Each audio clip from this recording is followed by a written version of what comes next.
Buonasera a tutti, bentrovati a un'altra delle nostre live settimanali.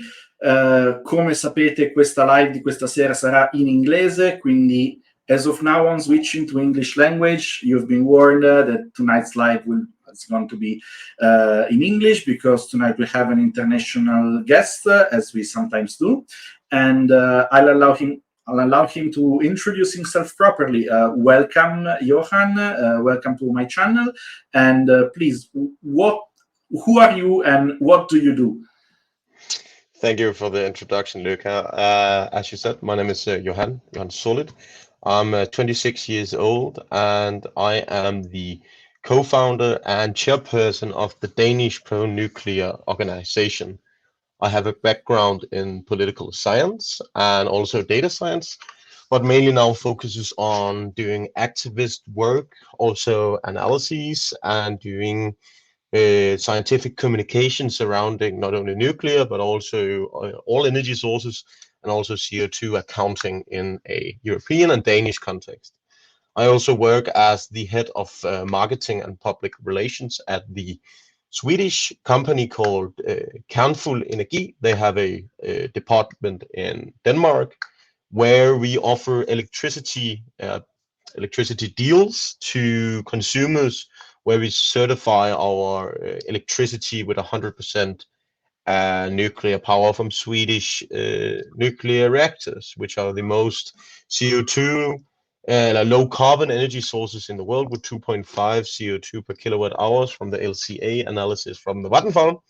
And then I write threads on Twitter, now called X, where I try to dig into different topics, especially from a Danish context, and try to make perspectives to a broader sense in Europe. And lately I wrote about biomass being a green lie, and I also written about the offshore wind sector having a lot of trouble. And then I mainly just cover nuclear news and try to investigate and try to gather all sources and different perspectives on different news stories, and write some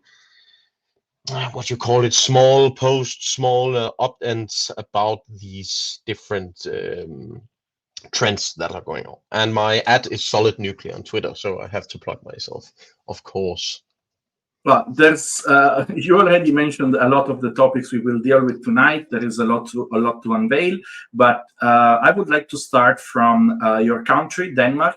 Denmark, as of now, is one of the nuclear-free countries in Europe, and until recently, they have been part of the anti-nuclear alliance with Germany, Austria, and Luxembourg, plus Spain and Portugal, which sometimes they vote with them and sometimes they don't. So historically, Denmark has been very hostile to nuclear power, which is actually strange because it's the Scandinavian country, and neighboring Sweden and Finland are actually reliant on nuclear power, and they also favor it, the public opinion is in favor of it. But lately there has been some news in this department. So I would like to ask you, what's the current stance of Danish people and Danish politicians about nuclear power? Will there be a turn of events concerning nuclear power in Denmark? Thank you. Yeah, you're totally right. Of course, it's quite a dilemma to actually think of Denmark, which was the home country of Niels Bohr, one of the fathers of the quantum mechanics and also nuclear energy, and also had a lot to say in the Manhattan Project as well. Denmark, we actually have a parliamentary decision since 1985 banning nuclear from our energy system. And what we see today is that the latest opinion polls from March 2023 from the most recognized opinion poll company in Denmark, corporation called Megafon, they show that if there was a referendum tomorrow about nuclear power, building nuclear power in Denmark, and we had to vote about this tomorrow, then 49% of the Danish population would vote yes, 32% would vote no, and 19% they don't know. So of course, if there was a referendum, we would have a strong yes towards building nuclear power in Denmark. And this is followed by several different opinion polls the last couple of years, showing that the amount of people being pro-nuclear has surged, and we're seeing a lot more people being more safe and feeling more control over having a pro-nuclear argument, and not because of course we know in a lot of countries a lot of people actually are pro-nuclear, but a lot of people don't feel like they have the voice, because the words and the association with pro-nuclear also is a lot of things that people might find disturbing or hard to actually cope with in public. But now we are actually seeing that this is breaking apart and people are actually proud of being pro-nuclear. And this is very interesting, because actually only back in 2016, only 17% of Danish people were pro-nuclear. 66% were anti-nuclear, and the last were don't know. So we went from 17% to saying yes back in 2016 to 49% saying yes in 2023. So it's nearly a tripling of the amount of people saying yes. And going from 66% saying no to only 32, they have been halved. They've been cut in half, the opponents to nuclear power in Denmark. And I this have a also, of sorry. course, I this would like just to answer the last of question, this also okay. has something to do with the politicians, of course. We'll see much more politicians and parties starting to actually come out and say they support nuclear, or they're being interested in nuclear. But still, the majority of the Danish parties in parliament are skeptical or a hard no on nuclear. Yeah, that actually what was my second question. A lot you said, like, right now there are 49% of people who favor nuclear against 32 who are against. Italy actually has a similar situation. Like, actually the percentages are very similar, but there is still not a majority for the yes to nuclear, because most of the people who favor it are mildly favoring it. Like, they would not change their vote based on this stance alone, while most of the anti people right now, the ones that are left, maybe they are like, no nuclear, like, over my dead body. So there is like a sort of consent market, if you know what I mean. The no to nuclear, they would not vote for their party if the party changes stance about nuclear. Mm, Yes to nuclear, they would still vote for their party even if the party is anti-nuclear, because it's not like mm, a priority for them yet. yeah, So do you have something like in Italy? When we do polls, we have like strongly in favor or mildly in favor, of strongly course. Yeah. against. Do you have something similar? Do you know how much of the pro-nuclear people are willing to change their vote based on this issue, and how much of the anti-nuclear people, again, are willing to It's change their it's vote on this? it's it's a good question, because of course this is a very important and vital part of doing opinion polls, to have a kind of spectrum of knowing how strong the feelings are towards a specific topic.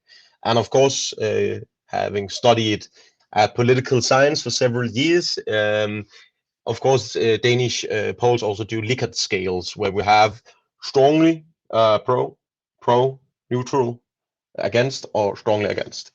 And what we see is actually the opposite of what you're seeing in Italy. What we're seeing is that when we do correlations between the people saying yes or no, and then actually checking for how strong the sentiment are, because they are also asked on a scale from 1 to 5, how pro or against are you against nuclear? We see that Okay. the people actually being pro-nuclear are much more in the category of strong pro than only light pro, and the people actually being against nuclear, they are much more, compared to the other category, on the light no than the strong no. So we see that the people actually saying yes to nuclear in Denmark are much more, not much more, but kind of a little bit more prone to being having a strong sentiment for it, and the anti people are not that strong against. And also, if we look at the heterogeneous effects across on ages, we actually see that all age groups, so from 18 to 29, from 30 to 39, from 40 to 49, from 50 to 59, and from 60 plus. All groups, age groups, there's not a single group where there's more people against than pro nuclear. We don't have the only group where there is an actual majority. That's in the young categories from the 18 to 29 and 30 to 39. We have over 50%. But in the other categories, we don't have over 50% saying yes, but we have more saying yes than no because the don't know category is so big. And that shows that cross age, like from young to elderly, there is there's a bigger chance of meeting or talking to a pro-nuclear person than an anti-nuclear person. And also the people in the don't know category in Denmark are actually more pro-nuclear than anti-nuclear, because these people that are, it's not everyone that is, because these questionnaires, the opinion polls, there's a lot of the 5 questions. So the people saying don't know is not saying don't know on every single category. So a lot of the people that are saying don't know to the referendum part, which one they will vote, will actually gladly answer just from how are you pro or anti-nuclear from a scale from 1 to 5. They will gladly answer that. And there we see that the people actually voting don't know. There's actually more pro people. So this shows maybe that the people saying don't know about yes and no in a referendum is also the same people that don't vote to elections actually in Denmark. And it actually fits very good around that 20 to 25% of people not voting in Danish elections. So we have the same metrics as you do, but we have actually the opposite picture of sentiments, the how strong the sentiments are.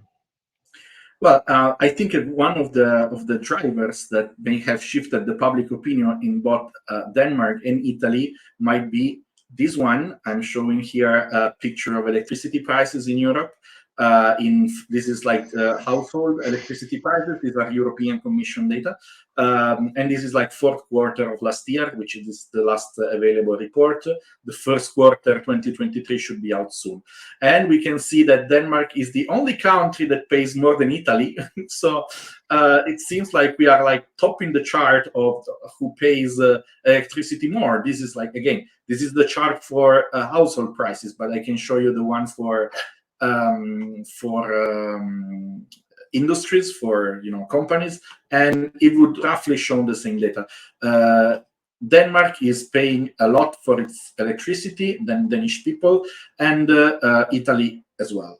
Now I have 2 questions in this. First of all, is it a big deal in Denmark, in the sense that, of course, Denmark is a richer country than Italy, it has a higher per capita GDP, so people earn more in Denmark than they do in Italy, so they can afford to pay higher electricity bills. So I don't know how much these electricity prices are causing social problems, because in Italy they are causing, like, people literally not being able to pay their bills, and companies have like shutting down because they can't afford their bill anymore.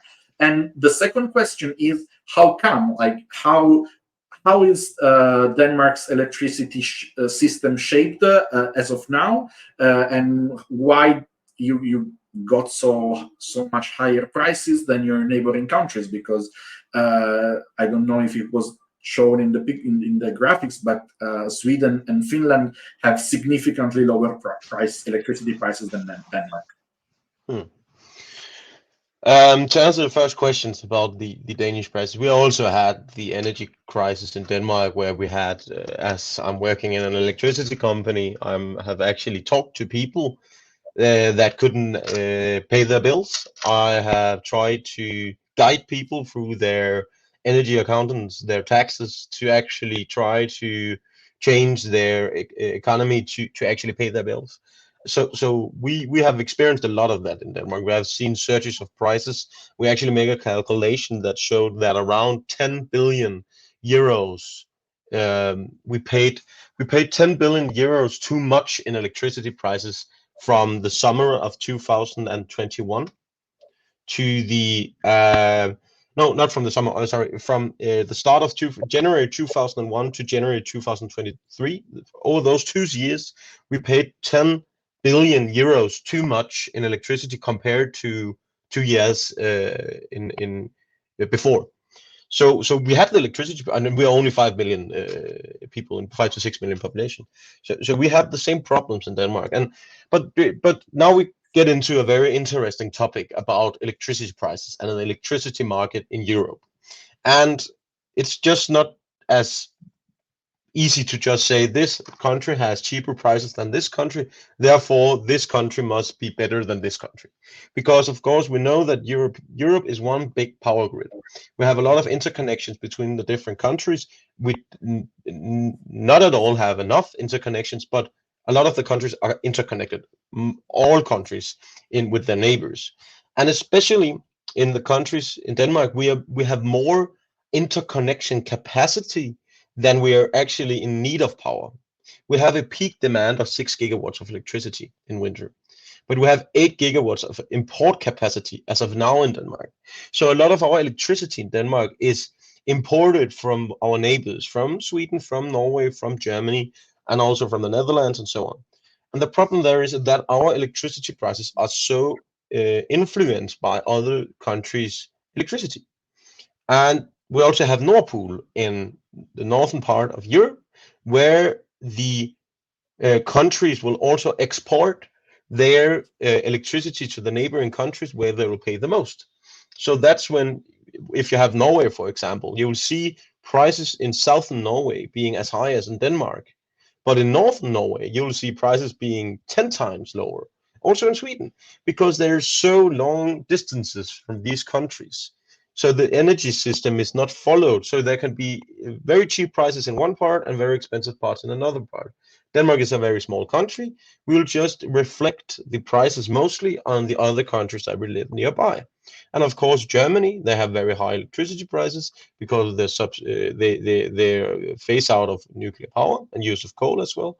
And also the use of gas, which is in the energy crisis were the most expensive kind of fuel, but also dictated the price on the electricity market because of the, as you listeners also may know, that it's the most expensive source of electricity that supplies to the demand at that point of time. All energy sources get that price, and it's the citizens that pay that price, but the ones that produce the power, they will earn the margin between their marginal cost and the cost that their consumers will pay. Yeah. We So dedicated yeah. several live videos and posts to how the system marginal price work. So my viewers are familiar. Okay, perfect. And in Denmark, as I said, it's not that easy to actually say that prices are high, because we've also seen a very high prices in France compared to Germany. But France has exported. They had the maintenance with their nuclear reactors and the nuclear fleet, some of them. So they had to shut down, of course, and then they couldn't export as much power.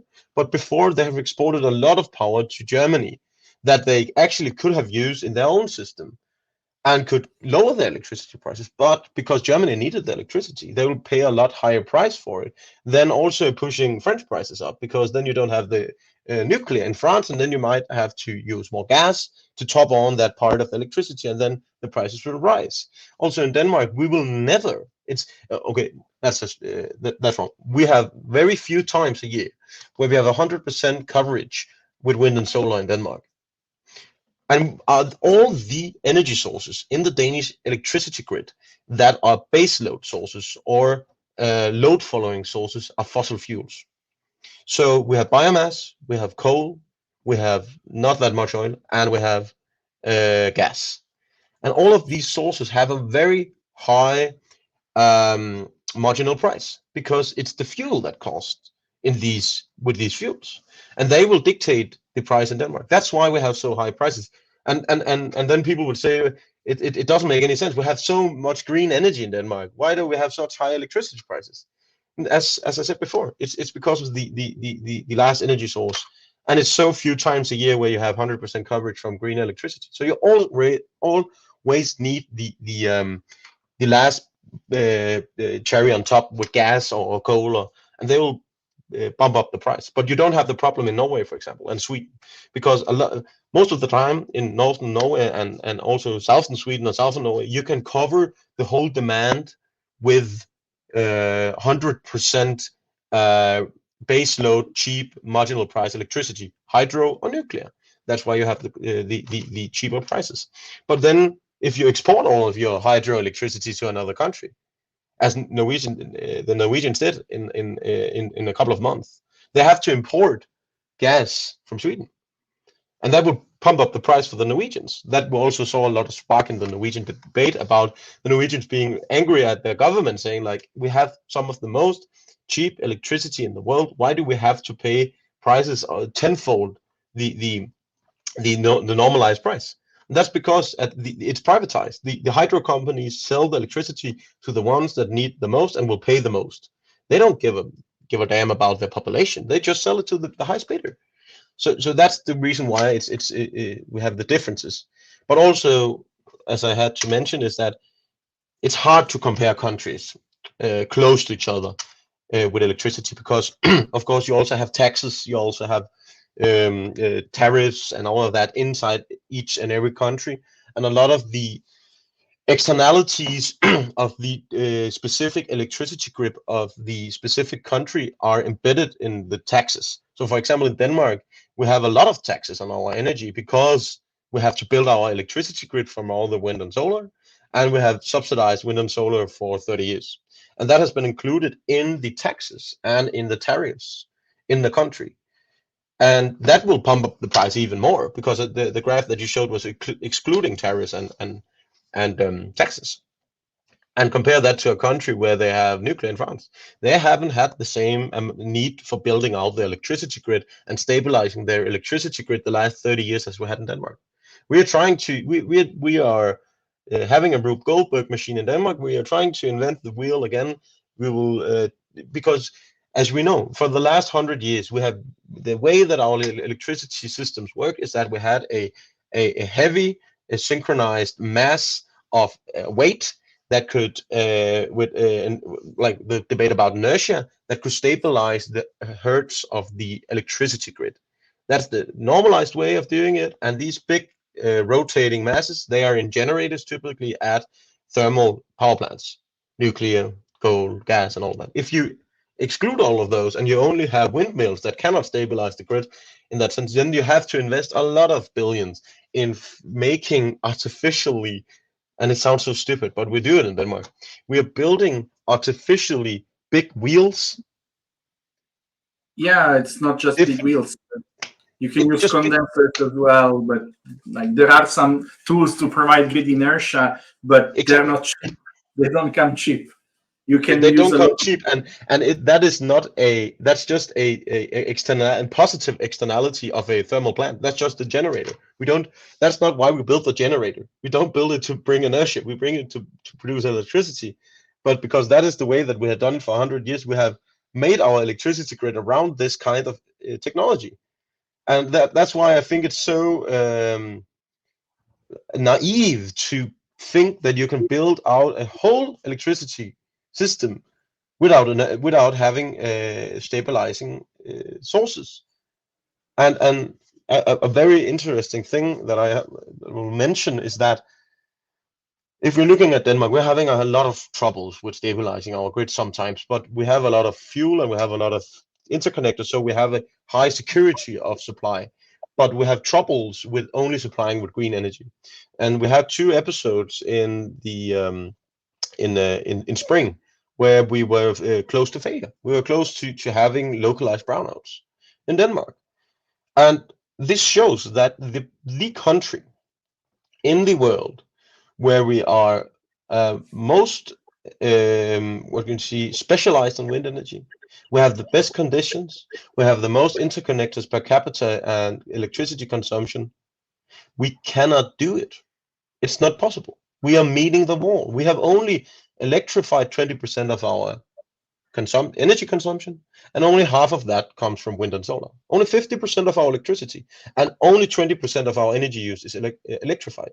So actually, when you look at the total energy supply in Denmark, we only get 10% of our energy from wind and solar.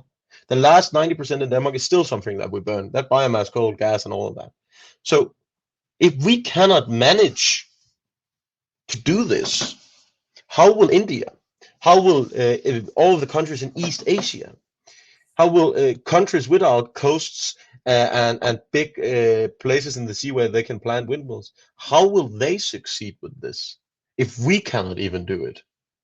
And I'm not saying that we shouldn't build windmills or solar panels. We should, but only relying on this is worse than just sticking to fossil fuels. But because what we are doing is that we are selling a belief to other countries that they will be decarbonize their economies, decarbonize the energy system, and be like Denmark.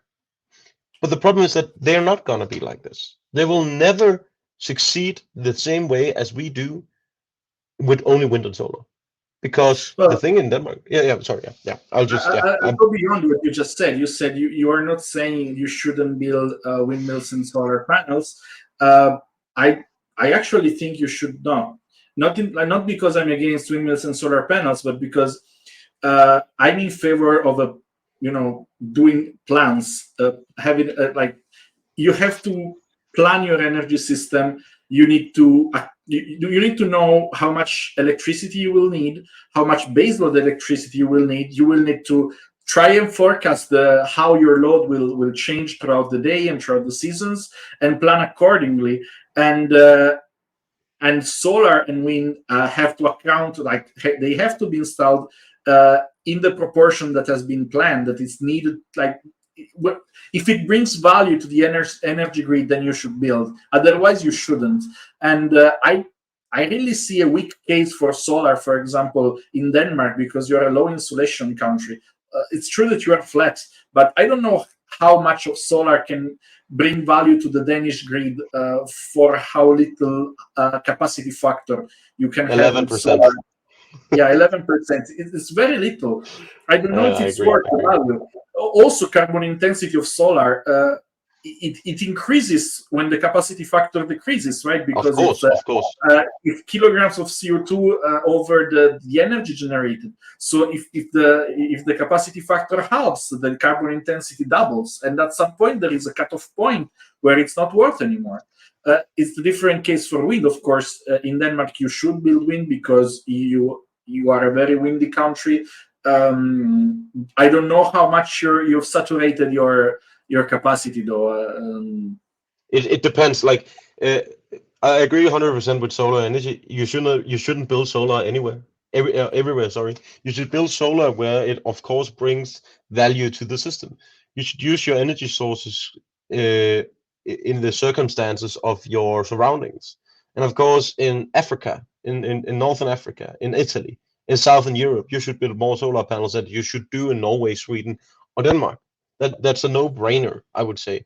But the problem is that with solar, of course, and wind, and the main assumption of them being green, that will be applied everywhere. As you say with Denmark, we see that in Denmark, some professors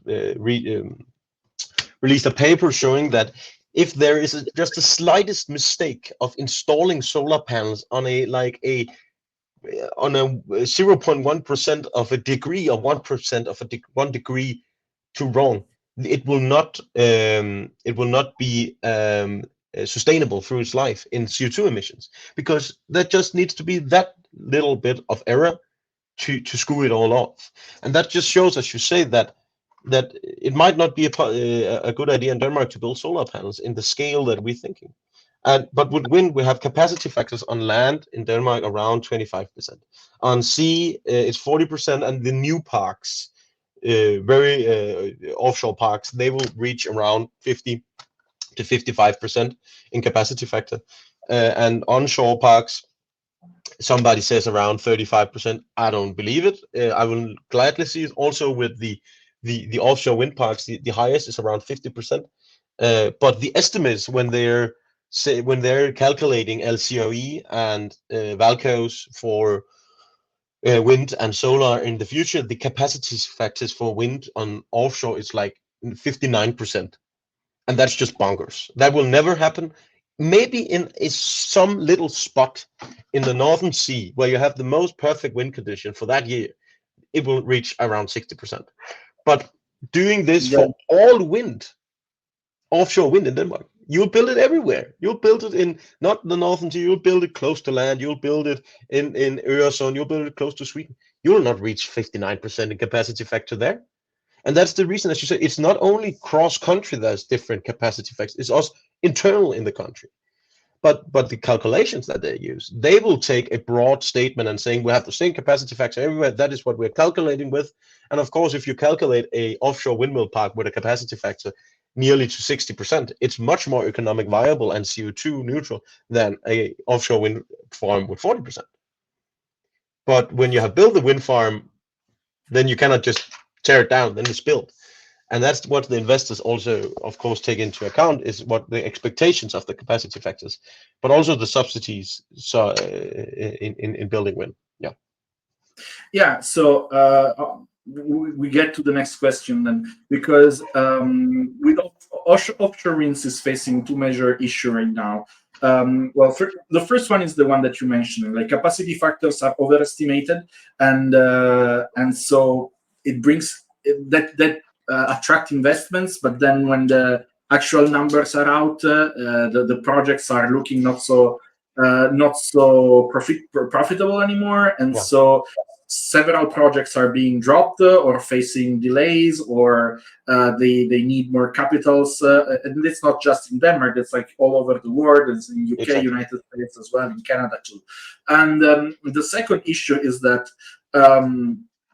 With onshore winds, onshore winds prices were were reduced like in the as much as solar, like solar and onshore wind experienced a reduction in costs, which was amazing throughout the last let's say 15 years. That was driven partially by subsidies and partially because Chinese started like throwing solar on the market as cheaper than cost to throw competitors off the market, like like that's called dumping. But anyway, with offshore wind, investors, they thought that it would have been the same. Like we invest money in offshore industry, wind industry, and the cost will go down as much as the onshore wind did.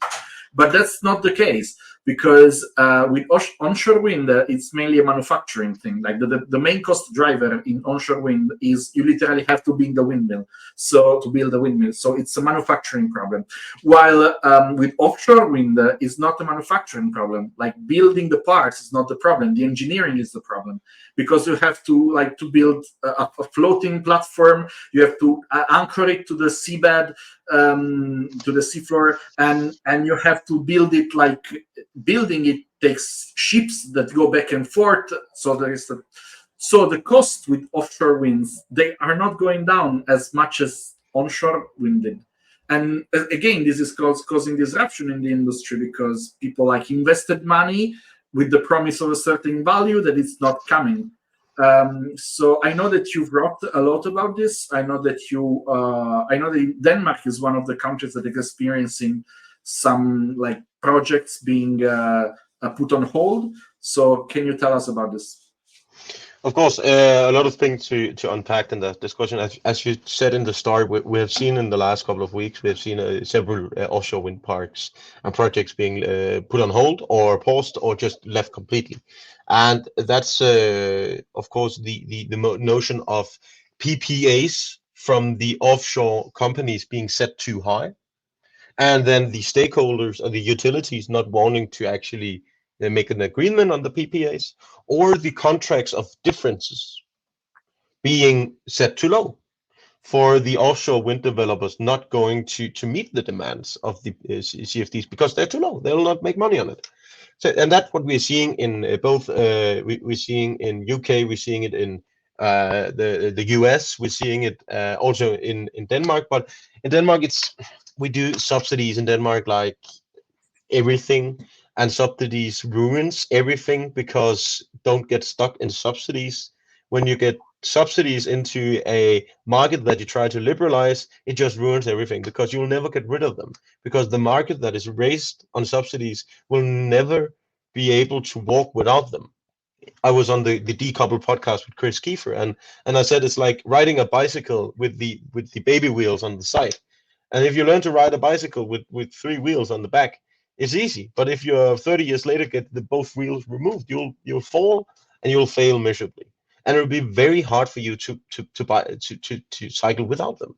And that's the thing, same thing with wind, is that if you produce and you make a market around an energy source supported with subsidies, then you will never have the same security. And it's all about risk capital. In my opinion, that's different thoughts of school in economics, but it's about risk calculations of the supply of capital, and that will be removed when you remove the subsidies. And as you said correctly with the offshore wind, there's so many other factors in the pricing of offshore wind than only the windmill. And that's what we're seeing with floating windmill parks. That in Denmark we build most of our parks close to land, so we don't have to make floating platforms. We can actually just build them into the ground, making a hub for the individual mill. But other places that is not a possibility. It's much more expensive. You also have to pay a lot for the integration and all of this. And that's what we saw in Denmark. We had some energy islands, it's called. I don't know if you've heard about them, but Yes, yes. Some person that has watched too much Peter Pan with the Mystery Island thought it was a great idea to build an artificial island in the middle of the North Sea to connect a lot of offshore windmills to a artificial island with power to X electrolyzers for hydrogen to produce that we could ship around. And it's just bonkers to actually think that this would be profitable, to build an Yeah, artificial island in the middle of the sea where you will on paper it sounds very futuristic and fantastic, and oh, we make this island and we'll be yeah, because that's the thing. Denmark, and that's the Napoleon complex of Denmark. Denmark is a small country. We lost most of our land through the last 200 years. We lost Norway, we lost Sweden, we lost a lot of the north of Germany, and we lost Iceland, and now we're maybe losing Greenland. Like, we have this big complex of being a small state, and we want to be a big state. So every time that we find a thing that no one does, we'll do it, even if it is stupid and it doesn't make any sense. We'll do it to just have something. That's what windmills. That's what energy islands. And the thing is that we just have to accept that that might not be the case. So it's also a little exaggerated what I'm saying right now, but it's just with the energy islands. Both of the energy islands has been paused in Denmark. The one of them has been paused because it showed that you have to pay like 10 billion euros in subsidies for that to build that, and they promised when they agreed on it in the parliament that there would be no subsidies needed for it. And then 3 years later, they was we forgot, we need 10 billion. And as I said, 10 billion in Denmark is a lot. It's very not even much. in Italy. It's like it's very funny. Like with no subsidies, like with it's not like they asked for a couple of millions. They It's asked for 10 10 billion. million. And Yeah, it is so immense because the also the other island that was calculated to also around 10 billion, maybe 8 billion, and they said that's too much, we cannot do that. We promised it to be free, of course. So we'll set a cap. If anyone will build this island and only take 2 billion, maybe 3 billion in subsidies, then we will gladly subsidize it. What do they think? Like, if they calculate that it takes 10 billion in subsidies to actually make this project, which company out there would do it for only 2 billion? And that's the thing, is that they try to save themselves in these kinds of types of argumentation. And that's because, like, the wind industry, Denmark feels like, oh, it's such a proud industry, and if we lose Vestas or we lose Ørsted, what would we do? We have two of the most advanced fourth-gen nuclear power companies in the world. We have Seaborg Technologies and Copenhagen Atomics, two companies that have a lot of patents around the corrosion and also the heat transferring, mostly Copenhagen Atomics, about the molten salt technologies and also the pumps and so on. These are the countries that will actually revolutionize the decarbonization and the solution to the climate crisis. We also have the biggest country in Denmark, that's pharmacy, that's pharmaceutical companies making medicine for Wegovy, the wonder drug for weight loss. It's Novo Nordisk in Denmark. They are the ones earning the money for Denmark. So I Yeah, would that's not. actually, Yeah. it's funny because Italy also has a very big pharmaceutical company, but very little people know. Like Italian people are all proud of their food. It's like we are a Mm, giant fucking restaurant, while actually our first industry, like the biggest Italian company right now is Luxottica, which yeah. makes glasses and equipment for medical optical Yeah. Yeah. optics, Medical operators. Yeah. and they own a lot of like major design brand of glasses, and nobody knows. We can keep like subsidizing farmers for like biological wine, whatever, or ancient wheat for pasta, for fancy pasta. It's ridiculous. At least windmills are a little bit more technological than that, but you have to say, what you're telling me is precious, because all these Denmark enterprises, I'd say, they get a lot of press coverage here in Italy. Whenever Denmark promised to build like a floating island for wind and hydrogen production, it makes headlines in Italy. Like, this is the future of energy. Denmark is like showing us the way, and like I'm saying, no, it's not. I mean, I respect the idea. I actually, offshore windmills are one of the green energy sources that I respect the most, because it has a higher capacity factor. And but hydrogen has very little. I mean, it has a future because it's important to decarbonize certain industries, but its economical viability as an energy source is very questionable. Um, Even transport, like, first of all, it has a very low efficiency, like converting electricity to hydrogen and then back to electricity, like you lose 70%. And transporting it is a fucking mess. It's a very, very hard to deal with molecule, because hydrogen atoms, they literally, like, they tend to go through the atoms of any other substance, and You need it's a lot it's of pressure. called embrittlement. And whenever they do this, like, let's say the pipes, whether they're made of steel or aluminum, whatever, these pipes, they lose mechanical properties because of this hydrogen embrittlement. And when I say they lose mechanical properties, I mean that if the hydrogen content goes above 10%, they can lose more than 90% of their mechanical properties, which like makes them very fragile. So I don't really believe that hydrogen has a future, beside very low and very specific industries where you actually need a lot of heat, like I ceramic would production. I would also I would argue that I'm not that convinced that hydrogen will not have a big effect, because I will think that hydrogen has a lot of properties in you doing other biofuels and doing ammonia production and Yeah, not definitely. ammonia production, not ammonia, methanol. Sorry, ammonia is Yeah, not. Sorry, yeah, both. Sorry, that's my ammonia and methanol. It's nitrogen and hydrogen, of course, and then you have carbon and hydrogen. Um, but it's much more important to find hydrogen production centralized and not at transporting hydrogen, because as you say, also with hydrogen cars, I don't really understand why anyone thought that was a great idea. Like, you're driving around with a bomb, and it's a big problem if that car explodes. It doesn't explode like you see in movies. It really explodes. And you also have that with tankers. You also have that with airplanes. So I don't think that biomass hydrogen would be used as a fuel for transportation. I think that methanol and ammonia would be the biggest drivers there. yeah, But for industry, of course, with doing cement production, steel production, and so on, you need to either you will have electrical furnaces or you will burn hydrogen instead of natural gas to reach the temperatures needed to actually make steel and cement. So, and also hydrogen as a storage, that's just bonkers. That's just a worst idea that anyone ever came up with. Hydrogen storage is never gonna be a thing, and nobody is gonna build it in large scales. I will easily, if anyone want to bet on me with this, I will take a bet of a few $100s, and we can sign it and all of that. hydrogen storage is the most insanely stupid thing that ever existed.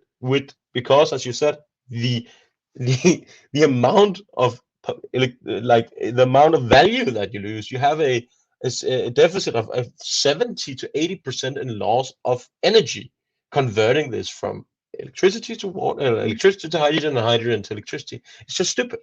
It's just borderline stupid. Build a nuclear plant instead. It is a uranium is a battery. It's high energy density.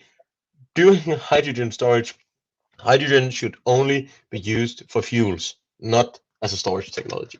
Just Yeah. sorry for the rant, but I No, actually it's fine. some It's politicians in Denmark actually, still talks about it, and I'm like, what the fuck? actually, I believe that hydrogen has also a role in decarbonizing fuels, some kind of fuel. Efficiency is still going to be a problem though, because you have Of course, to 100%. do carbon capture. If you want to do like artificial methane, you need to do carbon capture, which costs you energy, Oh, and you producing can hydrogen, which biomass. costs you energy, and then you have to combine the two into artificial methane, which consumes energy, and then the methane burns, and you will get some of the energy back. But I think we are around 10% efficiency.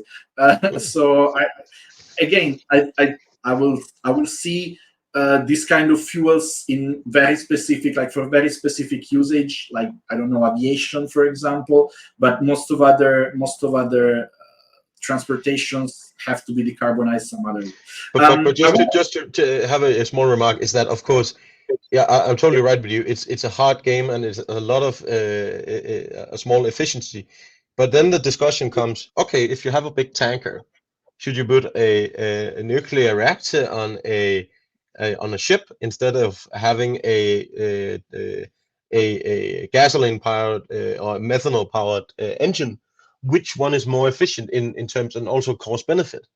And that's also the big discussions right now, because of course with nuclear reactors on board on ships, then all harbors in the world has to have the legislation of having actually a floating nuclear plant in their harbor. So I also think that's a hard story. So decarbonizing shipping and aviation is very hard. The thing that we just have to remember, how much is that of the total CO2 emissions in the world? It's combined 5%. So we are talking about 5% decarbonization. And that's why we also don't have to talk that much about it, because talking too much about aviation and shipping being all big sinners of CO2 emissions, that shifts the sole focus is replacing electricity and heat production from fossil fuels, which is the most CO2 emitting sectors in the world. Producing electricity and producing heat. That is what we have to focus on.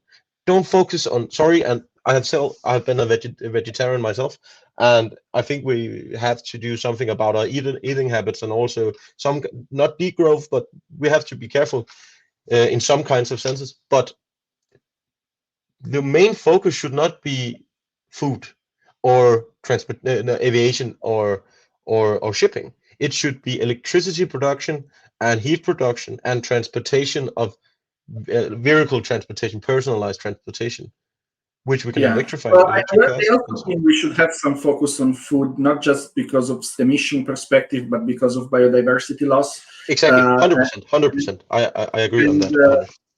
100. but it's not just eat less meat. It's much more complicated than that, Of course, because we'll actually I saw you will need to, Hannah yeah, Ritchie from you our will.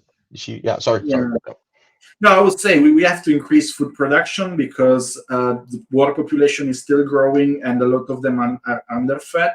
So we need more GMOs, and we need more, we need like cultivated meat when it will be a thing. We need everything, every tool, and we need to make a big, we need to look at the bigger picture. You can't have all the world go vegan, but you can reduce certain meat consumption in favor of other types of meat which are less impactful on the environment. For example, you will have to deal with the fact that extensive how do you say, um, you know um, Like conventional, or what do you mean? yeah, extensive agriculture and it's actually more impactful than intensive agriculture, and the same Yeah, applies to of course. animals. The same applies to animals. It's like it's more cruel toward the animals, but it's much less impactful on nature if you keep them in a stable rather than have them roam and eat the grass. Like there are very simple engineering reasons for that, and Yeah, and so exactly. we need to deal with the fact that we won't be saving food production with bio stuff, biological and I don't know the English expression. Is allevamento allo stato brado. Is when you like let your cows roam the wild and then you just kill them when they are fat. Yeah, You what can't. you're talking about is organic, as the people pointing out in the chat. Yeah, of course, like conventional is organic is there's a lot of problem. And I what I actually talked about before, and that's I bespoke myself. It's meat production. I Yeah, talked about before having a hyper focus on meat, the impact of meat on the climate and biodiversity crisis is a little bit off in my sense. I think that we have to have a broader picture of how we produce our meat, but also how we produce all other kinds of agricultural products. Because we have a lot of wrong assumptions about or beliefs about what is climate neutral and what is not. I know that the one of the people behind Our World in Data, Hannah Ritchie, just wrote a book that haven't been released, I think, where she talks about how palm oil is much more intensive than other kinds of oil, and also that, for example, soybeans, how soy production produces so much deforestation and also CO2 emissions, but you have a lot more better conscience when drinking soy milk than drinking conventional milk from cows, which are not that hard on the CO2 emissions, for example, and the deforestation. So yeah, there's a because lot of nuances you're to gonna breed cows anyway for meat. yeah, So exactly. you're Of course, there will be yeah. There's a lot of nuances to this, and a lot of different aspects that has to be put into this. But it's very interesting, no doubt. But I just think that I don't think that humans have 24 hours in a day, 365 days in a year. We have a job, we have our hobbies, we have our movies to watch, we have a certain amount of cognitive availability of attention, and expecting us to have a opinion on everything and following a lot of things and changing our whole lifestyle and all that, that is very naive in some kind of sense, because people will not do that. So I think that we have to be very, very specific on which kinds of aspects of climate change we want to change, one thing at a time, because trying to change everything at one time will never change anything. We have to take one step at a time. And being alarmist and trying to change everything will actually just do the opposite.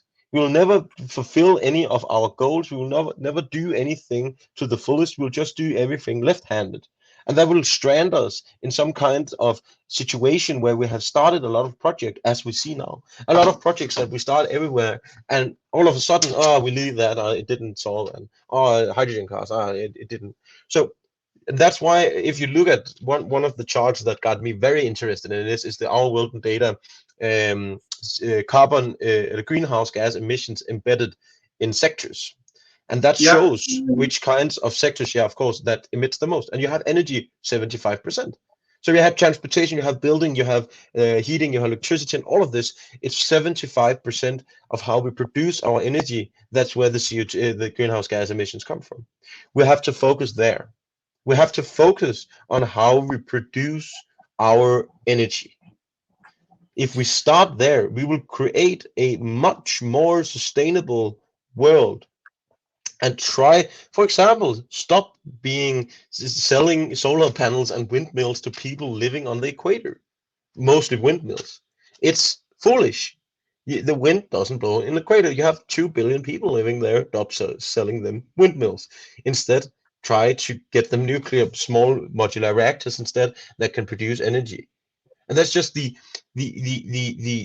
notion of thought, is that we have to stop selling products to people in the world that don't need them. And that's what, and just to make a close on this, that's what Denmark is doing. We are going out in the world and selling the Danish dream. We are selling the Danish lie of a greener future, a greener country, be like Denmark, build the windmills, buy our windmills. And I just think that's so irresponsible because we have the biomass. We have 30% of our energy usage come from biomass. Yeah, I If wanted to ask you about this.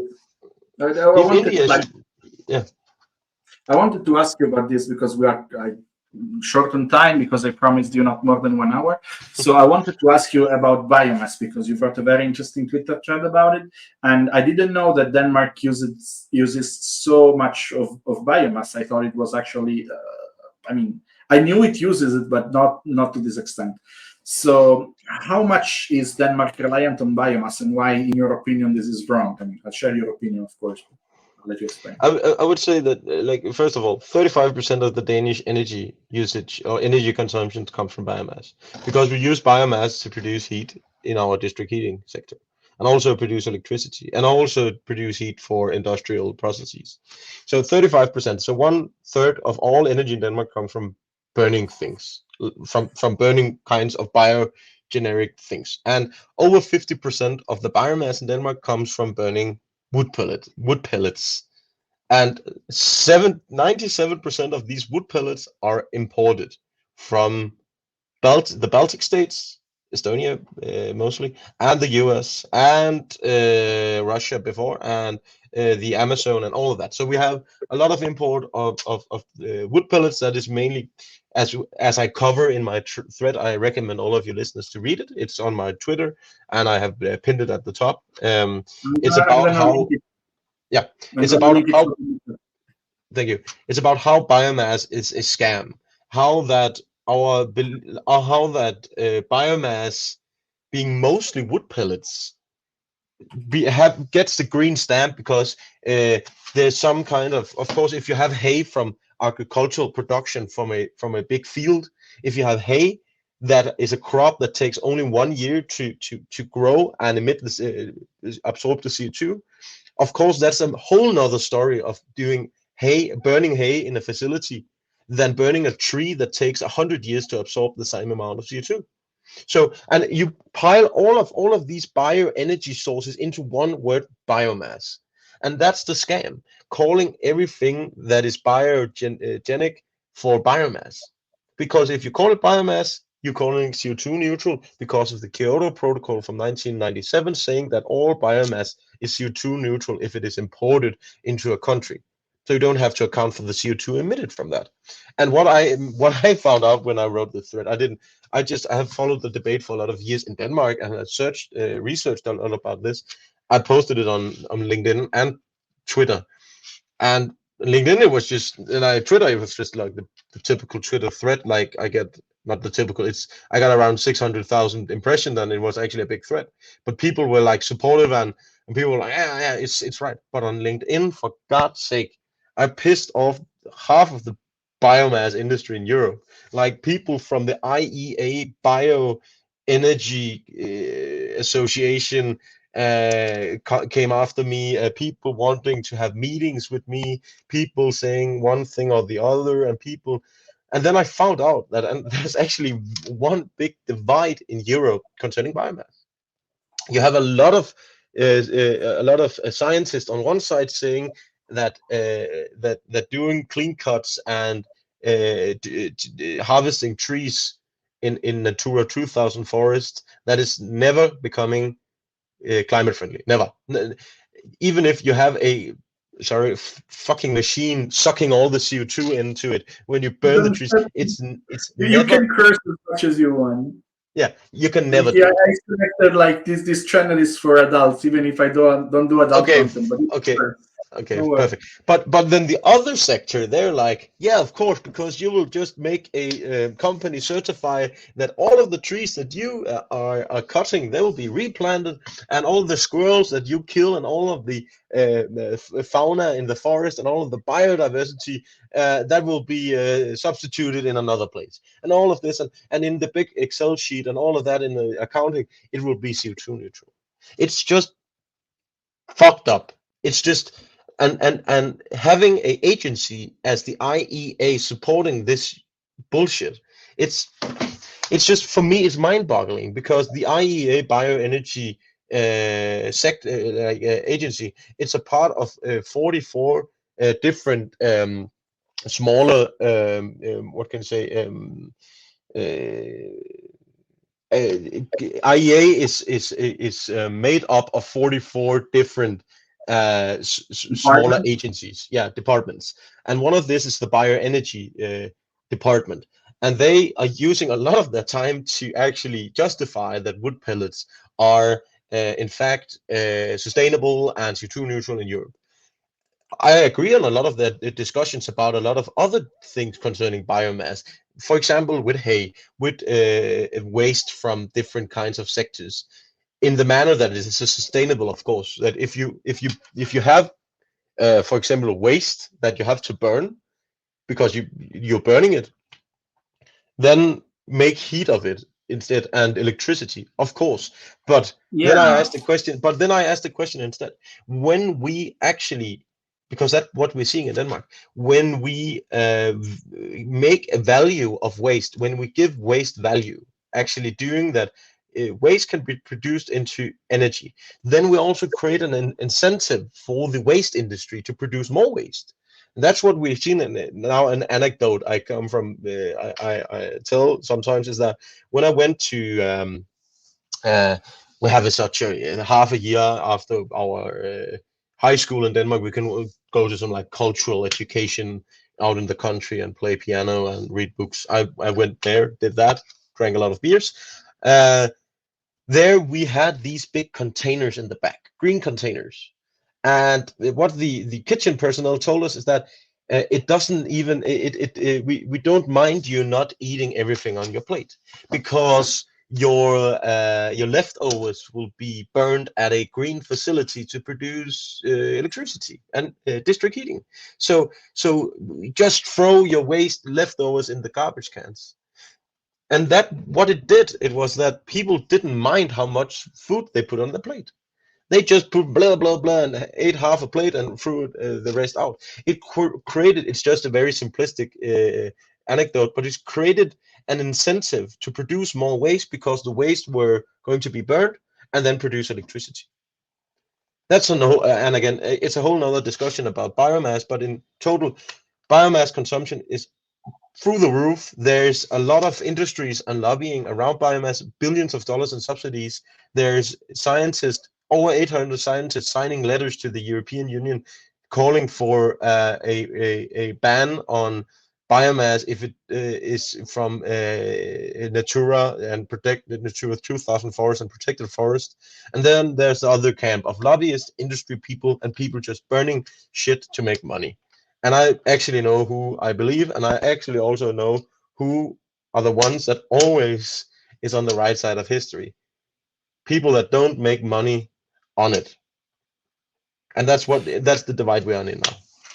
I mean, I don't necessarily support the idea that if they're making money out of it, they're bad. But I mean, they definitely have an interest to push a certain narrative, Of and course, uh, of course. and yeah, I mean, I agree. Even if every single tree that you cut and burn is actually planted, like even if you cut a tree and you plant two more, you are still removing a carbon sink.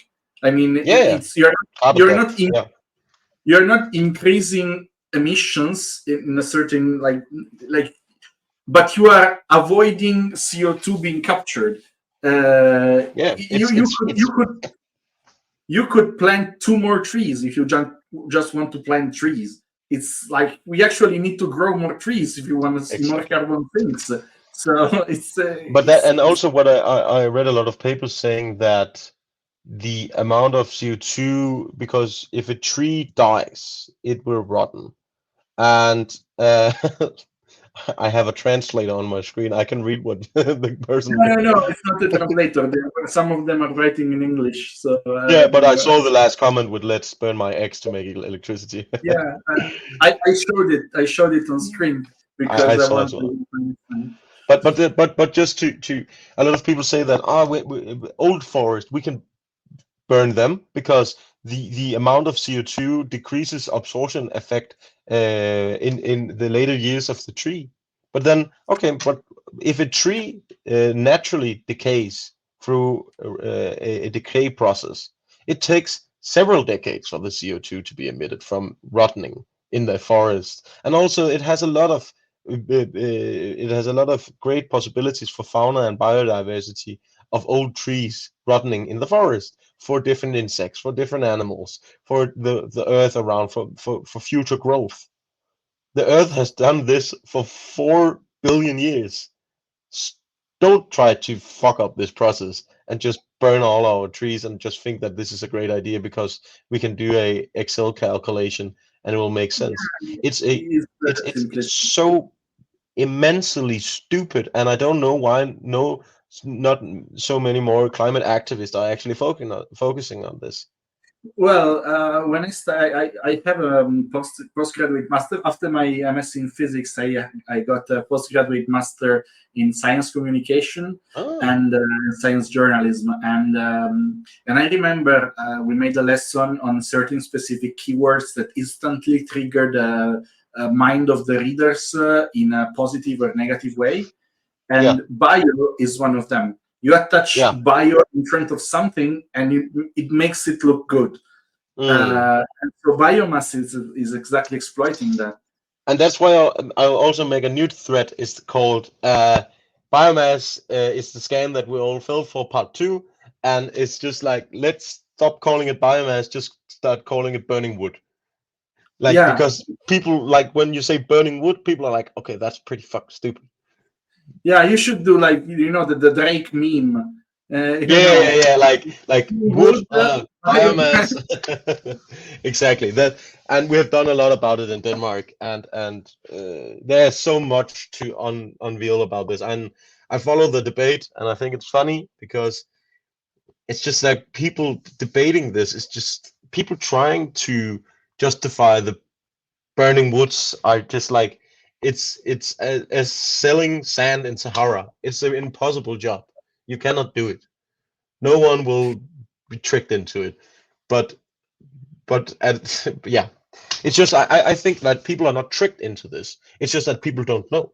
People don't know that we're burning this much wood for producing electricity. If people had 100% clarity, it would be it's so easy to actually understand. Nuclear is a whole nother story. It has so much fear mongering and stories and all of that to get through. But burning trees from another country, it doesn't require that much cognition to actually get the thought of this being a bad thing. And that's yeah. why Well, I just think spreading the news, just spreading, we're burning trees, we're burning trees. We don't have to actually explain why it's bad. It's just bad. And that will just make it a lot better. So that's why I write the threads, because I know they get a lot of interaction. I get the word out. I don't have to be very specific. I just have to we must rename nuclear to bionuke.